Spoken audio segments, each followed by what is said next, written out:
Sabatina turística. Perguntas fáceis, respostas nem tanto. Olá a todos, todos que estão conosco para mais uma Sabatina turística. Tá? Hoje nós temos aqui para ouvir o professor Dr. Francisco dos Anjos, tá? Uma das referências do turismo brasileiro. E para sabatiná-lo, nós temos a doutoranda Alice Leotti, que é também professora da Unipampa, e o mestrando Carlos Rames. Tá? Sejam todos muito bem-vindos. E, Francisco, eu tenho uma música, acho que é um compositor gaúcho, que ele diz assim, que tudo é uma questão de manter a mente quieta, a coluna ereta e o coração tranquilo. Concordas com isso? Nem sempre. Eu sou muito intranquilo, né? Sabes muito bem. E essa dificuldade de manter esse equilíbrio, né, é uma luta minha como pesquisador, manter o equilíbrio entre o turismo e talvez as várias áreas, entre as várias dimensões, né, que às vezes a gente vive. Eu acho que o turismo é um campo científico que dificulta um pouco a gente manter essa coluna reta, esse equilíbrio, né, que acaba colocando, porque os desafios são sempre constantes na nossa área. Uma única vez eu vi o Francisco brabo, e a gente já convive há muitos anos. E eu acho que não quero ver de novo. Não sei se tu lembras, né? Foi em Foz do Iguaçu, em que nós tivemos um embate com um palestrante do evento. Né? O Brasil para brasileiros e Exatamente. internacional, estrangeiros para o mundo internacional e não para o nosso. Alguém que veio de salto alto de fora, né? Os orientandos, eu acho que a Alice já deve ter me visto bravo alguma vez. Não, na verdade nunca vi e me surpreende, né? Não consigo te imaginar bravo. Eu acho que tem uma coisa muito chave, que é a questão da nossa postura como pesquisador, né? Perante ao mundo, ao campo social que a gente vive, né? Esse contexto que a gente vive, né? Um momento bastante complexo que a gente vive, de muita inquietude. Eu que já sou um inquieto por natureza, eu tenho uma certa dificuldade de me manter quieto nas situações.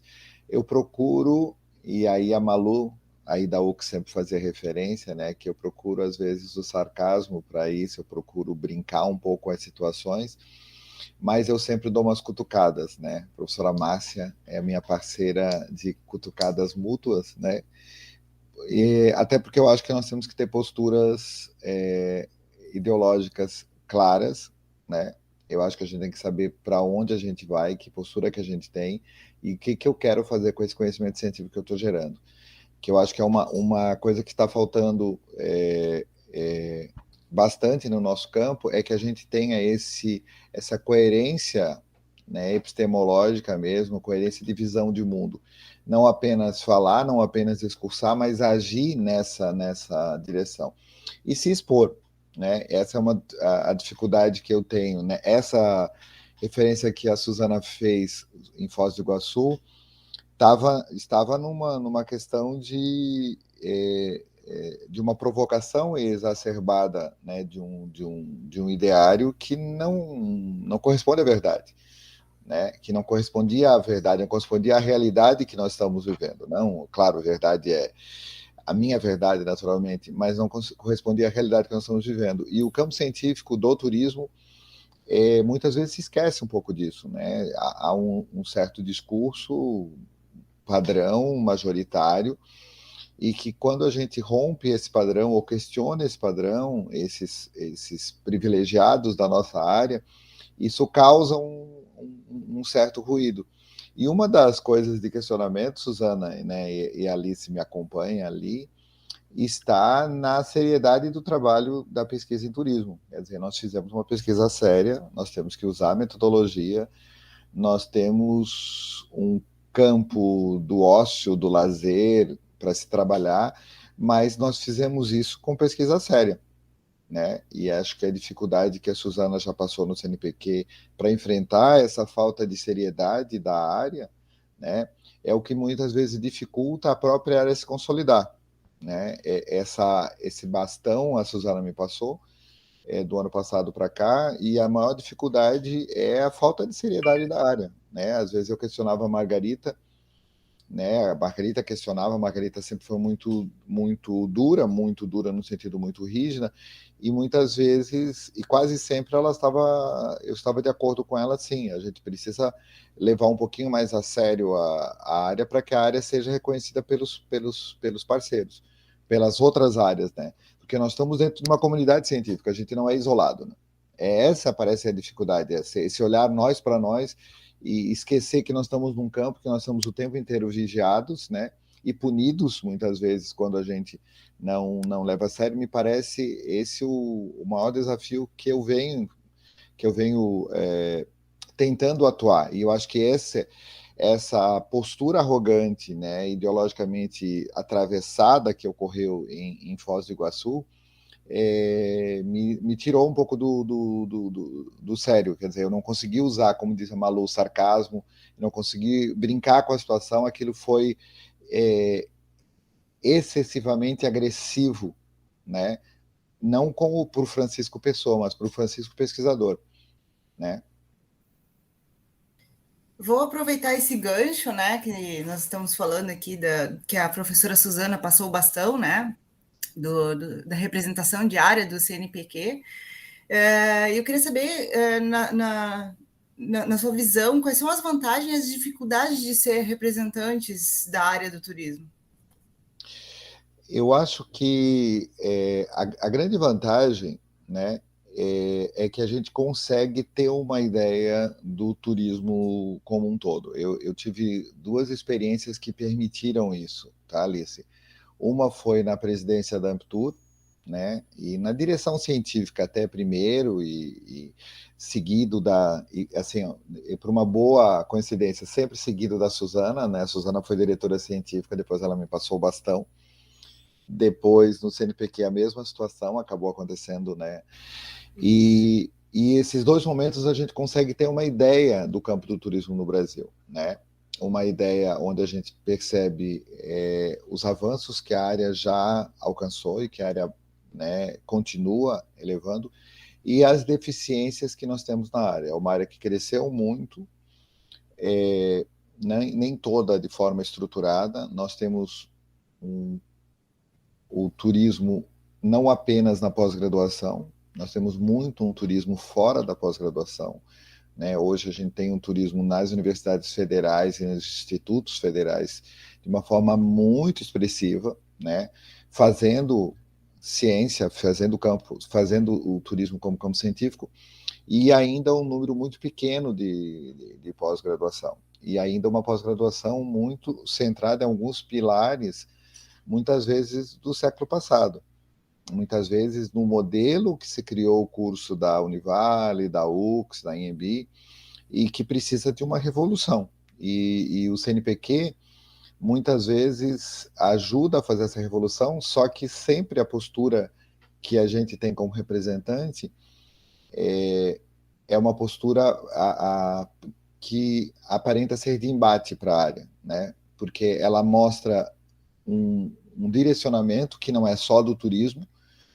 No CNPq, nós fizemos parte de um campo todo, né, de um campo de outras áreas que já têm os seus direcionamentos próprios, que são mais consolidadas e que exigem que nós sejamos tão consolidados quanto eles para que a gente possa, digamos, concorrer. Eu não gosto muito da palavra, Alice, mas seria o mais perto. Que a gente Eu diria consiga até dialogar. Dialogar, pode ser. Eu Pode diria ser que seria. dialogar. Né?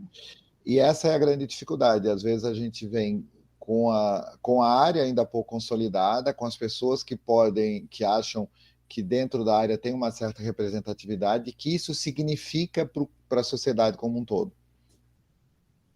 sociedade científica, tá, Alice, né, que a gente está inserido. Às vezes, né, a tua pergunta, às vezes parece que a gente está dissociado, né? Parece que a gente está numa redoma, né, o turismo, tentando conversar ele com ele mesmo, e olha né, o quanto é incoerente, e é uma área, né, por natureza interdisciplinar, mas ao mesmo tempo ela quer se fazer disciplinar. Uhum. E aproveitando isso, né, que tu está falando dessa redoma, né, eu queria entender também, eu sei que o senhor já teve experiência na gestão pública, né, no governo de Santa Catarina, né, junto à Secretaria de Turismo. Eu queria saber quais foram os principais desafios e os entraves, né, que o senhor encontrou ali, tanto na questão institucional, em termos de diálogo, em termos de gestão de pessoas. Como é que foi essa experiência? Eu acho que está, né, incrivelmente muito próxima do comentário anterior, Alice. A dificuldade de diálogo entre o técnico e o político. Tá? Nós temos um conceito de que todo mundo entende um pouco de turismo, porque vivencia, porque já viaja, então pode ser secretário, pode ser diretor disso, daquilo outro, tá? E um outro lado, que são os técnicos que não conseguem compreender, né, de fato, que estando no governo, no caso, eu preciso reconhecer as relações de poder, né? E que nesse momento o técnico ele precisa se travestir, né, do político para conseguir conciliar, para conseguir se relacionar. A minha área de origem no turismo está ligada ao planejamento do turismo, e um dos autores que eu faço sempre referência é o Michael Hall, né, o Colin Michael Hall, e uma das frases que eu usei desde do início do doutorado, Alice, que eu uso muito com vocês, é que o planejamento, né, o campo do planejamento do turismo, ele é antes de tudo político e não técnico. Então, ele é uma ação política. Então, foi nesse movimento que eu fui para o governo do estado, e é nesse movimento que eu venho atuando depois da pandemia, ou durante e após a pandemia, que há um movimento muito grande, né, das secretarias municipais, regionais, estaduais, no campo do turismo, e há uma dificuldade muito grande do segmento, da parte técnica do turismo, conseguir entender essas relações de poder e conseguir reagir para as relações de poder, né?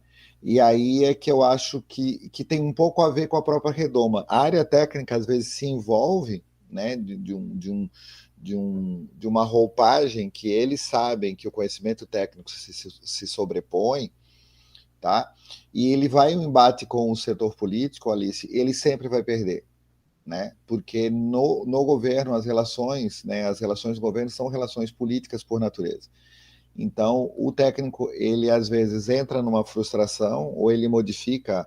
Em Santa Catarina se modificou uma secretaria para transformar numa agência de desenvolvimento, e os mesmos problemas da secretaria se mantiveram, porque os problemas são de cunho político e de cunho técnico.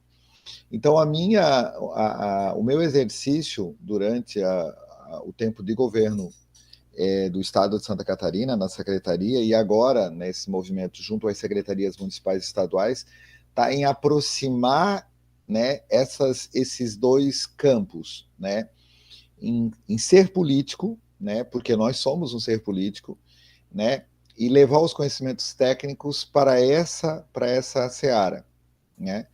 Então, conseguir fazer essa aproximação dos dois lados. E, incrivelmente, a nossa área, ela tem um componente político muito forte na nossa formação, mas talvez isso não esteja sendo valorizada, né? Os currículos de curso de turismo, quando eu tenho disciplinas de planejamento, disciplinas de política, elas são mais de estudar as políticas existentes, os instrumentos de planejamento, e não estudar a prática do planejamento, a prática da formação de políticas, tá? A prática da governança mesmo. Então, assim, esse é um desafio que a área tem que enfrentar, e a formação que nós damos aos nossos alunos de graduação, mestrado e doutorado precisam se colocar. Por isso a gente vem desafiando, a Rosa dos Ventos, a Applied, o próprio Fórum vem desafiando a área a pensar em transpor, né, didaticamente, né, o que a gente chama de transpor metodologicamente um conhecimento técnico, nesse conhecimento científico, para um conhecimento aplicado. Afinal, a nosso campo científico, a gente flerta com o campo científico das sociais aplicadas, por mais que tenhamos muito do campo, né, das artes, da comunicação e das humanidades, mas nós flertamos com a área de sociais aplicadas. Até o CNPq nos coloca lá dentro. Carlos? É bom lhe ouvir, professor, fazendo essa reflexão e importante compreender essa intersecção, essa relação da gestão pública com a universidade e essa necessidade de pensar o turismo de uma forma multidisciplinar.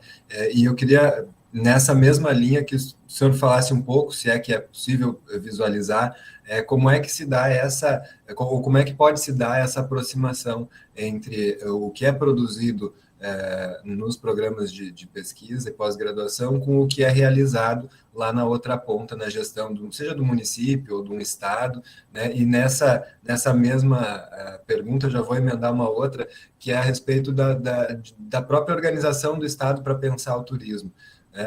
Quando aqui no Rio Grande do Sul a gente tem a realidade, até pouco tempo atrás, da Secretaria de Estado do Desenvolvimento ser junto com o turismo, né? Desenvolvimento econômico e turismo. Faz pouco mais de um ano que isso mudou e o turismo ganhou a sua própria pasta, né, separada do desenvolvimento.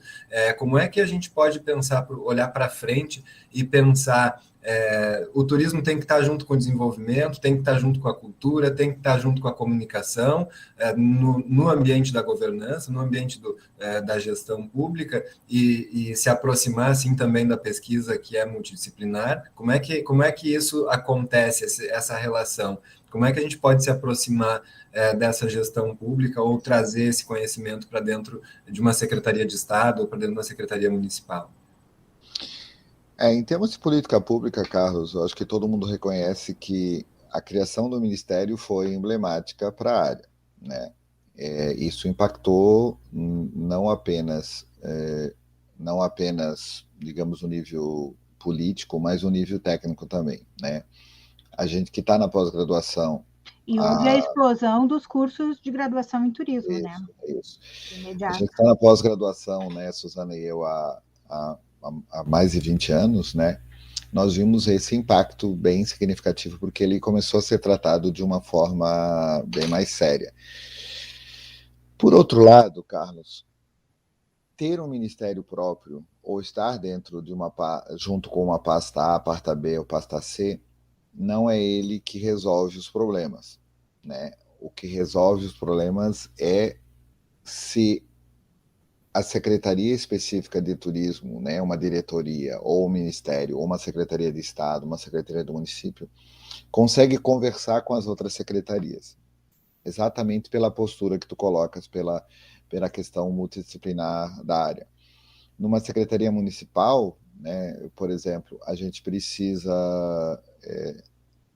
digamos, a gente está fazendo um projeto agora, né, aqui na nossa região, que envolve muito as questões urbanas. Nós precisamos ter uma proximidade grande com as questões urbanas.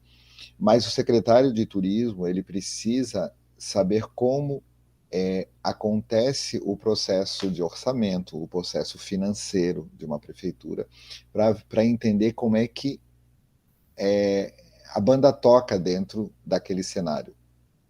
Então, essa dificuldade, né, a primeira dificuldade que eu vejo é a falta de coordenação geral dos governos. E isso, tá? Nós temos alguns estados que avançaram, o Brasil, em alguns momentos, nós tivemos bons avanços, né, no próprio Ministério, que conseguiu conversar com as outras secretarias, mas nos últimos 6, 7 anos, Carlos, nós tivemos um retrocesso muito grande, né?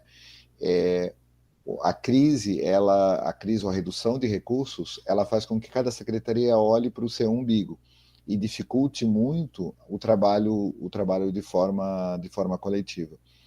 Quando eu, né, estive na secretaria, a minha posição, que apesar de ser de secretário adjunto, ela fazia né, ela fazia tanto uma integração vertical como uma integração horizontal, me permitiu conversar com outras secretarias e fundações, digamos, Fundação de Meio Ambiente, Secretaria de Planejamento, Secretaria...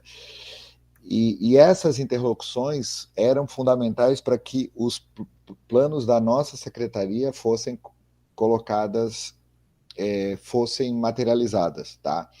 Porque não é só uma questão de ter recursos próprios, mas uma questão de vontade política, de aprovação, de ter esse orçamento, mas é fazer com que esse orçamento se efetive. Então, essa é uma questão chave, tá? Se tu me perguntasses em termos de, digamos, mais conceituais, vindo da nossa área, eu acredito que a Secretaria de Turismo parece ficar muito bem colocada junto com o desenvolvimento econômico. Me passa essa impressão, porque boa parte das atividades que nós estamos realizando ali. Eu tinha uma impressão muito positiva, Carlos, de ficar junto com a cultura, né? Por exemplo, com o esporte. Mas a minha experiência prática em Santa Catarina, que tinha essa secretaria juntando cultura e esporte, eram 3 secretarias que funcionavam independente, né? Principalmente a cultura e o turismo não se relacionavam muito bem por todo um contexto histórico da criação das áreas, né? Em Santa Catarina, as 2 áreas tiveram criação de fundações específicas e que sempre concorreram por recursos, tá, Carlos? Então era assim, foi para o turismo um recurso que deveria ir para um edital de cultura. Então, por que no turismo eu apoio um evento X com X recursos e no edital de cultura que eu vou abarcar todo o estado?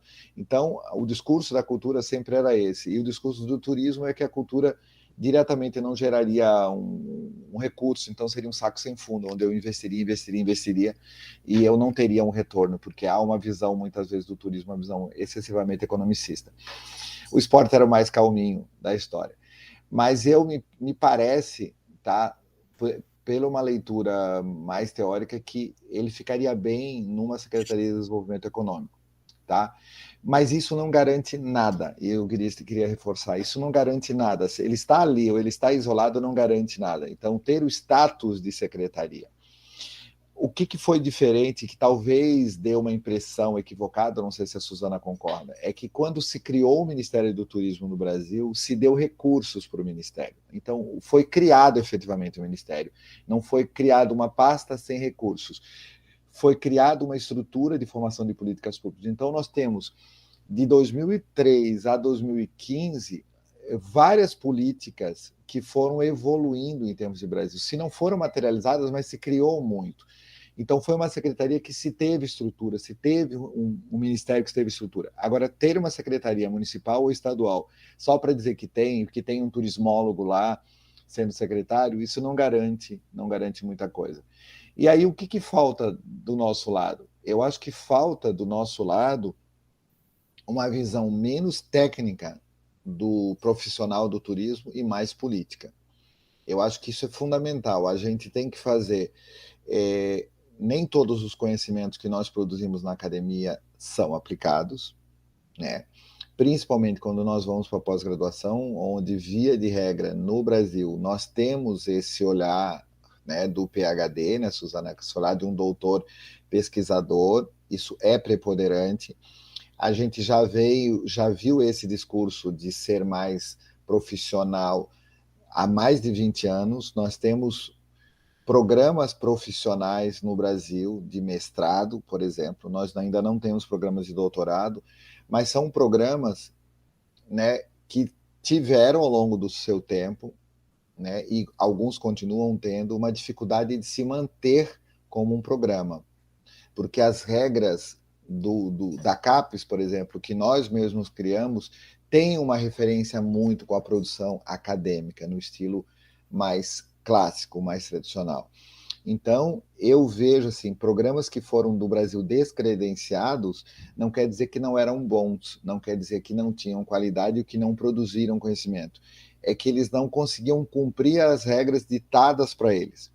E aí eu acho que a Suzana lembra, há 20 anos atrás, quando nós recebemos alguém da CAPES, uma professora da CAPES, onde estava a Univale, a UX, bem no início da criação da Ampitur, lá em 2001, 2002, sobre que nós deveríamos investir em mestrados profissionais. Fazem 20 anos, Carlos e Alice, fazem 20 anos, provavelmente vocês estavam ainda nas suas graduações, nem pensavam em fazer mestrado, e já se falava disso. O que se evoluiu de lá para cá? Talvez muito pouco, tá?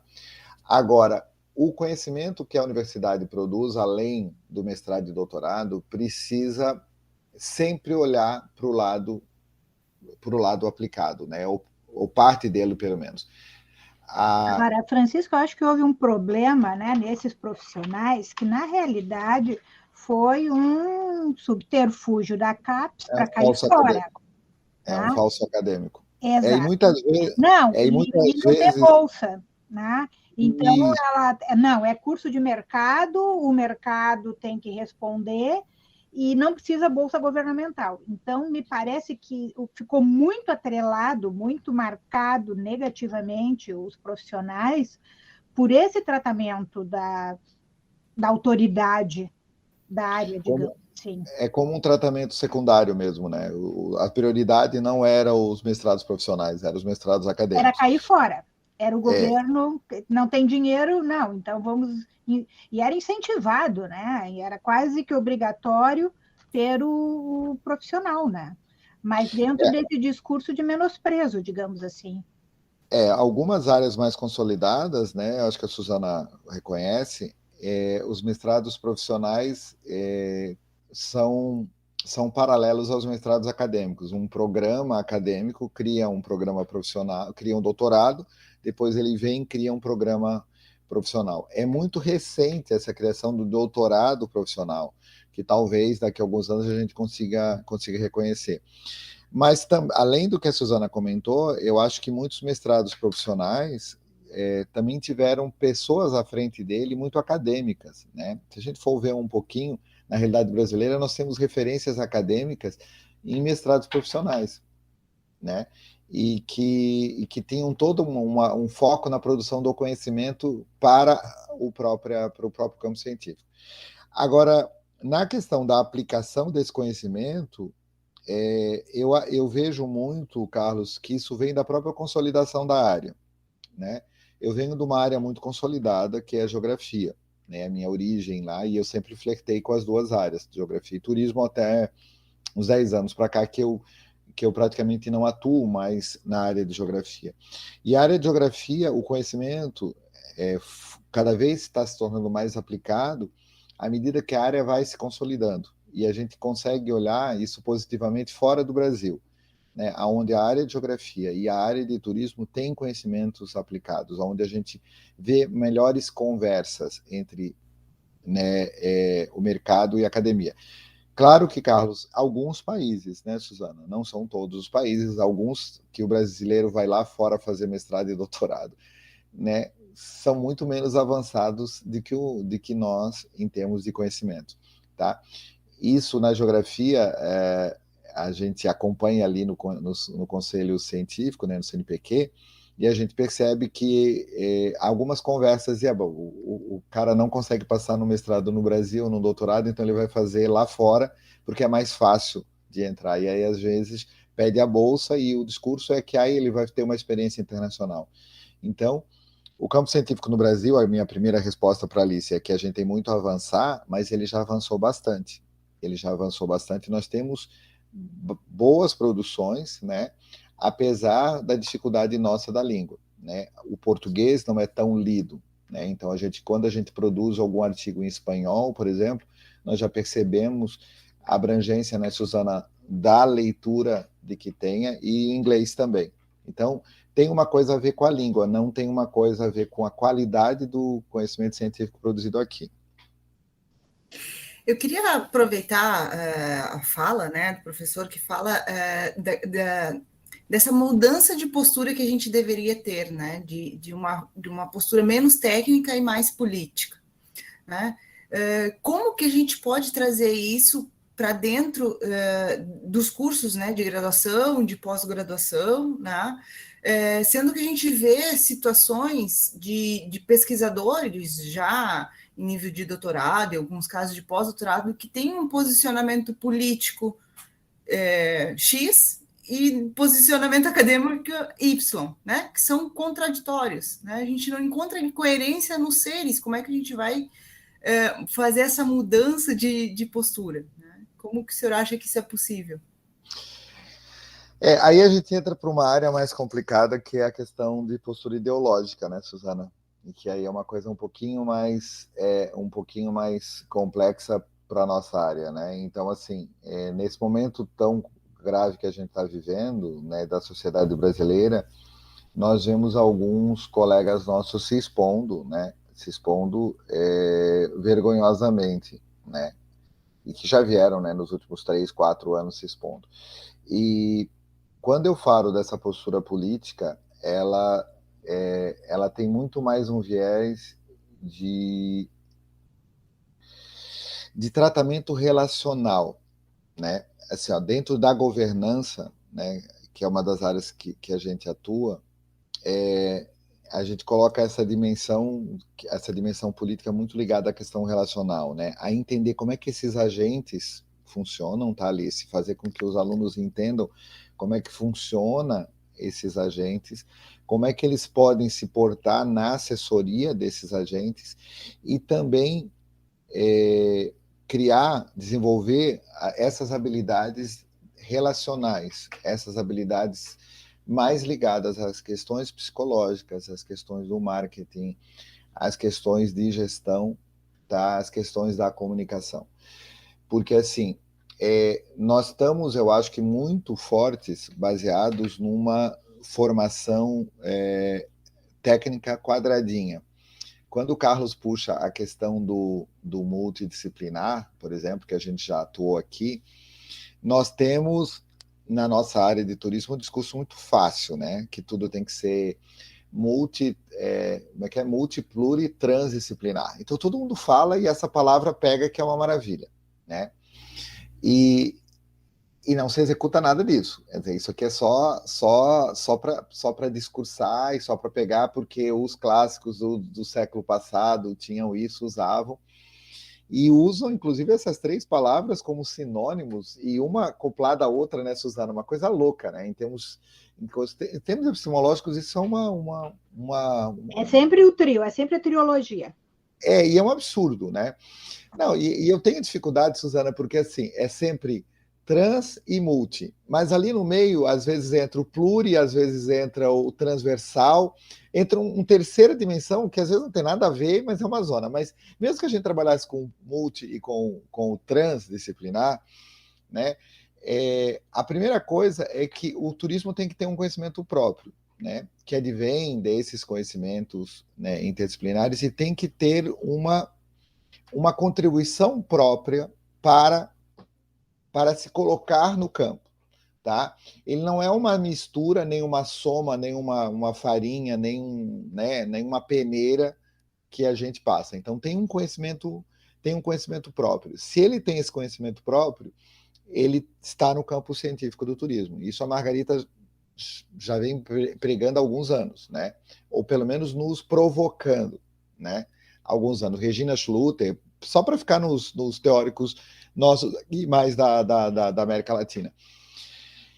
E passar para o transdisciplinar é como se a gente negasse a existência do disciplinar, né? Ele passa por cima, né? Ele chega fácil no adisciplinar. Então é muito, muito, muito, muito perigoso, tá? Que nós temos uma gama, né? uma dimensão muito abrangente, nós temos, mas nós temos várias possibilidades de atuação. E dentro dessa atuação, eu vou atuar na hotelaria. Então, dentro dessa atuação, esse conhecimento mais amplo por trás, me parece que essa seria a grande pegada. Não conhecimento técnico na caixinha. Então, é uma contradição dizer que nós somos multi, trans, pluridisciplinar, e nós continuamos desenvolvendo as disciplinas dentro de caixinhas isoladas. Isso ainda, dentro das disciplinas, nós temos caixinhas das caixinhas, né? Esse modelo muito dividido por disciplinas, né, nos currículos, né? Eles não querem que a gente chame mais de grade curricular, né, Suzana? Mas isso é grade mesmo, onde eu tenho a minha disciplina. Eu vou fazer uma reforma curricular. Aonde que a minha disciplina vai se colocar? Ela está no segundo? Eu não quero mais segundo período, eu quero quarto período, porque eu quero um aluno mais evoluído. Porque o aluno do segundo período não acompanha a minha disciplina. Eu preciso discutir a formação curricular de forma integral. E essa discussão na nossa área passa pela relação com o mercado, passa pela relação com o governo, para ver que sociedade nós temos agora e como é que nós vamos nos posicionar para a sociedade. Então, Alice, tentando tirar do ideológico e caindo mais no político, no sentido relacional de agentes, eu acho que é isso que nós temos que avançar na formação do nosso aluno, né? É uma formação mais de gestor, mais de coordenador, mais de ator, né, ativo no processo, mais de empreendedor, tá? Eu acho que esses são palavras de ordem, né, fundamentais para a gente, para essa formação do campo do turismo, quer seja bacharel em turismo, técnico em hospedagem, técnico em gestão tecnólogo em gestão de turismo, né, o técnico em guias, o licenciado, qualquer área que nós temos que formar alguém mais relacional, mais político. Inclusive, Alice, nos institutos federais, na formação do técnico tecnólogo, tá? Porque não quer dizer que seja um técnico tecnólogo que ele não tem o científico e não tem o político. São atuações diferentes, mas a natureza do turismo, ela é mais política. Claro que, assim, eu estou falando aqui mais um cara que trabalha mais com as questões de cunho político, mas é o político na psicologia, é o político na comunicação, é o político na administração, é o político no direito. Conhecer um pouco isso. Ser o aluno 10, aprender tudo, né, o que está nas regras, nas leis de turismo, nas políticas nacionais, pouco serve, né? Eu estou dando uma disciplina de política, de governança e competitividade no mestrado e no doutorado, aonde o pessoal ainda tende a buscar o tradicional, as legislações postas, aquilo que já está feito, e não cria para o futuro. Então, quando eu peço para eles, na disciplina, fazer um paper position, né, um ensaio teórico de se posicionar intelectualmente, cientificamente e politicamente, boa parte trava. Boa parte trava, porque eles estão vindo com uma formação continuam vindo com uma formação muito tecnicista. Não é nem técnica, né, Suzana? É tecnicista. E tecnicista servia para o Brasil da década de 60 e 70. Não serve para o Brasil, né? Por mais que alguns governos agora tentam colocar essa coisa da visão técnica, não serve. O turismólogo, né, o bacharel, o técnico, ele perde sempre, porque ele não vem desse bojo técnico. Não é daí que surge a formação do turismo, não é daí que surge o crescimento da área de turismo, nem na graduação, nem na pós-graduação. Não advém do ensino técnico. Ele advém muito mais do ensino crítico, desse ensino mais plural, desse ensino mais complexo. Se nós formos para o técnico, nós vamos reduzir a nossa área, e ao reduzir a área, a gente perde espaço intelectual e político. Carlos? E, professor, nesse sentido, no contexto do CNPq, existe alguma discussão que proponha ou que promova essa revisão curricular, essa revisão de formação?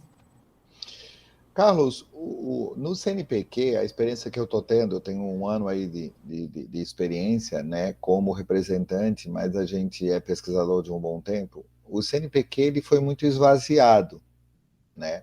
Esvaziado de recursos, esvaziado de pessoal.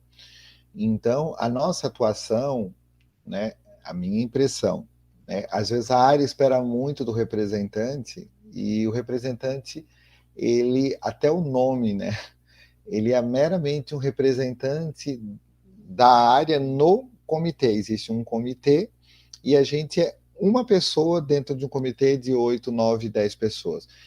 E que não são chamados, por mais que eu vi um movimento do ano passado para cá, da coordenadora do nosso comitê, de tentar democratizar, criar parceria. Eu acho que eu digo a gente, eu e a Suzana, porque foi nessa passagem que ocorreu, a gente provocou muito a participação. Vamos fazer vamos fazer uma live, né, Suzana? Vamos divulgar os editais, vamos tentar democratizar um pouco mais. Mas a estrutura, Carlos, não diria que não permite, mas ela não incentiva. E eu não consigo ver muito espaço, vamos dizer, espaço para isso. Para a questão da... Então, assim, eu acho que o que aconteceu, quando nós tínhamos a reunião presencial, a gente procurava, todos procuravam ficar no mesmo hotel, e aí nós tínhamos o horário, se termina o dia muito cansado, e nós tínhamos o horário da happy hour, da janta, que a gente sentava e trocava ideia, e conversava, né? Isso, as reuniões têm sido online, porque o CNPq não tem mais verba para pagar a passagem e hospedagem dos participantes, né? Então, nesses termos, eu acho que isso que está sendo colocado, ele se dava no corredor, digamos assim, é que nem o cafezinho dos eventos. Isso. Tá? E isso se perdeu. Isso. E o CNPq, Carlos, bater mais na tecla da falta de recursos. Ele veio perdendo muito recurso ao longo dos últimos, principalmente os últimos 8, 10 anos. Houve uma redução, houve uma época áurea aí entre o final da década, né, de 2000 até o início de 2010. Essa década a gente aumentou bastante. Os editais ampliaram bastante, mas a necessidade ampliou também, tá, Carlos? Porque o que aconteceu? Houve um incentivo à formação de formação superior e um incentivo à pós-graduação. Isso, por tabela, incentivou muito a pesquisa. Então, como o CNPq cuida da pesquisa, a busca por recursos foi muito grande. Quando nós chegamos no auge, lá para 2014, 15, com muito pedido, né, os recursos começaram a diminuir com aquela crise que começa, e depois ele degringolou. Então, assim, no último edital grande do CNPq, nós, que já tem há mais de um ano, quase um ano aprovados os projetos, a maioria dos pesquisadores não recebeu o recurso. Abriu conta, tudo, mas o recurso ainda não chegou. Então, isso dificulta muito para a gente recebe e-mail dos pesquisadores, e são professores de ponta, tá? Eu não estou falando de professor que iniciou ontem, estou falando de professor de 20 anos de pesquisador, né? Que ainda não recebeu recursos, mesmo o edital, né, já ter saído há muito tempo. Então, isso desmotiva bastante. O que a gente vem fazendo, né, isso já acho que desde a Miriam, Eduardo Iazzi, de Margarita, Suzana, é distribuindo o máximo possível de recursos, mas o número é muito pequeno. E o CNPq, Carlos, ele está na ponta, porque assim, a pós-graduação, a CAPES, não determina claramente, né, as regras de currículo, ela tem avaliações quadrienais, antes trienais, que induziam um direcionamento para um currículo, né, um currículo mais regional, um currículo que tivesse uma inserção social maior. E a normatização da graduação, ela está muito ligada ao MEC, né? E essa questão, acho que a gente teve alguns avanços, principalmente na questão dos institutos federais, onde a gente começou a discutir, mas depois a gente parou de discutir. Eu tenho essa impressão. Eu acho que se tem algumas orientações, mas alguns direcionamentos, se dá mais liberdade, porque há 20 anos atrás, há 30 anos, existia uma grade mínima, um currículo mínimo que o curso de turismo tinha que ter, aí tinha que ter tais e tais disciplinas. Hoje isso é muito mais aberto, mas mesmo assim, as estruturas de governo não ajudam, para não dizer, acho que atrapalham os processos. E eu não conheço muito no Rio Grande do Sul, naturalmente, mas Santa Catarina nunca se envolveu, a Secretaria de Estado, numa formação do turismo no ensino médio ou no ensino técnico, que seria próprio para os governos estaduais. Então, essa dificuldade do envolvimento, e olha que eu já tive muito próximo à Secretaria de Estado, aí representando a geografia, naturalmente, mas a gente não conseguia fazer, fortalecer um discurso de turismo, de uma formação de turismo, né? Já que tu está falando de formação no ensino técnico. Ela só aparece com os institutos federais e é um avanço, claro, mas ainda é pouco para a área, ainda é muito pouco para a área. É só um ente, né? O Instituto Federal, o ente federal atuando na formação do ensino médio, né? Dessa formação intermediária, né? Então, assim, muito rapidamente passando por essa cadeia, né? MEC, CAPES e CNPq, né? E mais ou menos a atuação de cada um deles. E o CNPq a gente pega lá o final, né, Suzana? A gente pega o doutor já formado mandando pesquisa, né? O aluno buscando o recurso para fazer pesquisa a nível de mestrado e de doutorado, né? E o que eu posso dizer é que a gente tem ainda muito mais demanda de qualidade do que recurso. Falta muito recurso para uma demanda de qualidade. A cada ano nós vamos aumentando a demanda, tá? E mesmo com as pessoas que mandam 1, 2, 3 vezes e não aprovam e desanimam, não mandam de novo, ainda continua tendo uma ampliação da demanda. Essa ampliação da demanda, Carlos, fez com que a gente começasse a ocupar um espacinho maior, né, Suzana? Antes a gente era 1, 2% do comitê, hoje nós já estamos aprovando quase 10%. Isso já está começando, eu não sei se é incomodar, Suzana, mas no último edital eu percebi claramente a divisão, né? Até a Suzana não está, eu estava essa divisão final dessas bolsas, né? Quem ganha quê, o que ganha de PQ, não PQ, tá? Porque o PQ tem as suas regras, mas o que ganha as bolsas oh meu Deus, pós-doutorado júnior, pós-doutorado sênior, o PDS. Professor visitante. Professor visitante. Ali eu senti, Carlos, claramente que o turismo começou a incomodar. Eu não tinha sentido nas reuniões dos comitês antes tão marcado.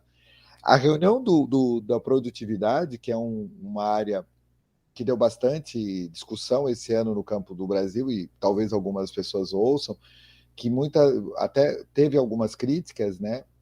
Mas houve um posicionamento meu e de uma colega representante, porque a gente sempre chama uma segunda pessoa para fazer essa avaliação, né, e a gente jogou pesado perante a área, e ao jogar pesado, jogamos pesado, a gente podia ter perdido, né, Suzana? A Suzana sabe do resultado, mas a gente ganhou, e ganhou muito bem.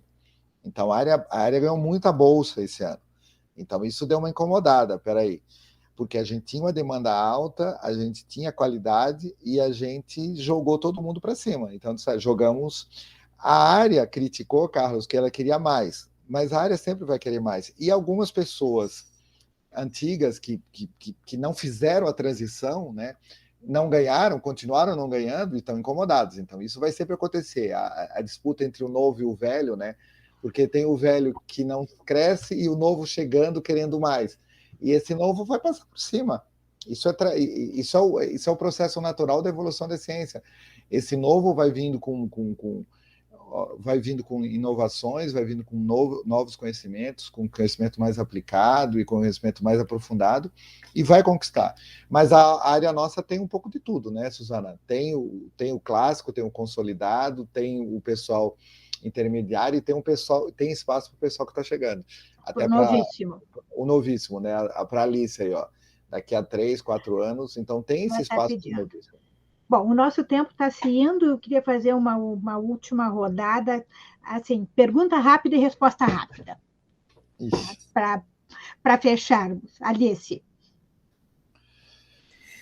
Bom, a minha pergunta rápida, assim, seria qual o projeto de pesquisa que o senhor se envolveu que gerou maior satisfação pessoal?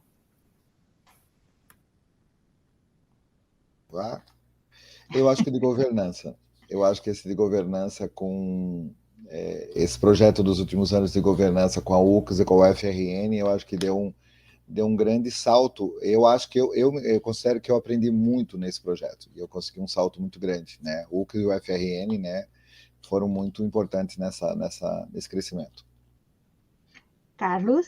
Eu não sei se a minha pergunta é assim tão rápida, mas eu queria saber a sua opinião, professor, sobre, buscando um pouco o geógrafo, né? Eu estava pensando nessa pergunta para ter feito antes, mas não soube colocar antes, então eu queria saber a sua opinião sobre esses projetos de alteração nas paisagens, né, das cidades para contemplar algumas necessidades do turismo local, como é o caso, por exemplo, ali de Balneário Camboriú, que aumentou aquela faixa de areia, né, fazendo uma intervenção gigante ali naquele ambiente. Não sei se o senhor tem uma opinião formada sobre isso.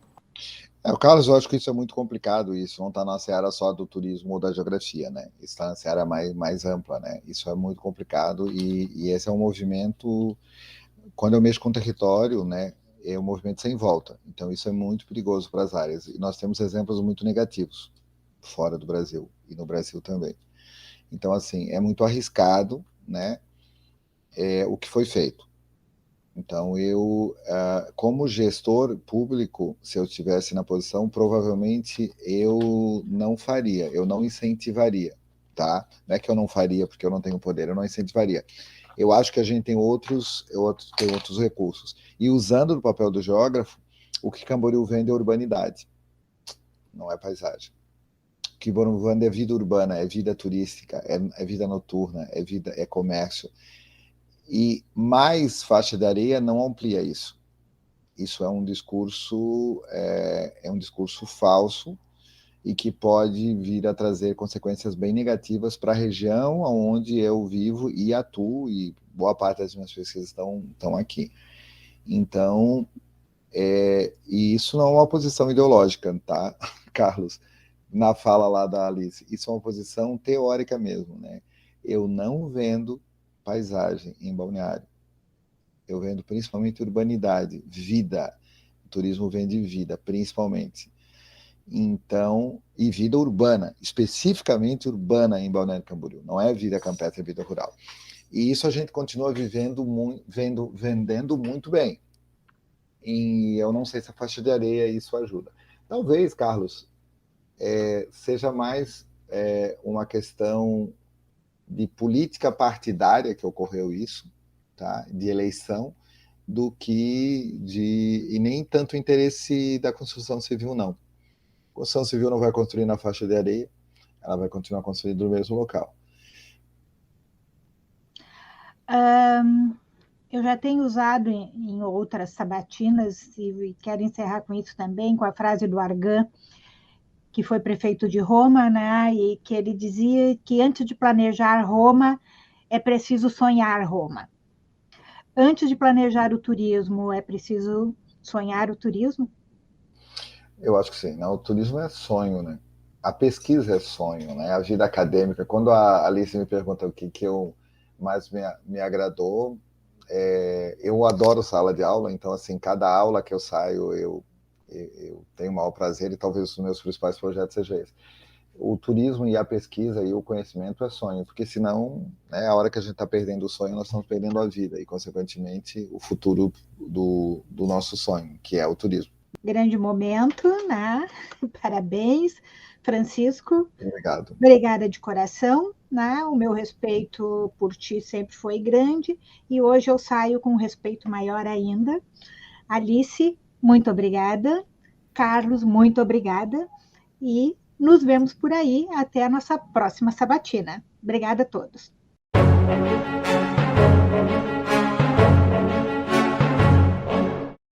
Você ouviu o podcast Sabatina Turística, uma produção da revista Rosa dos Ventos, Turismo e Hospitalidade, que busca promover a divulgação científica.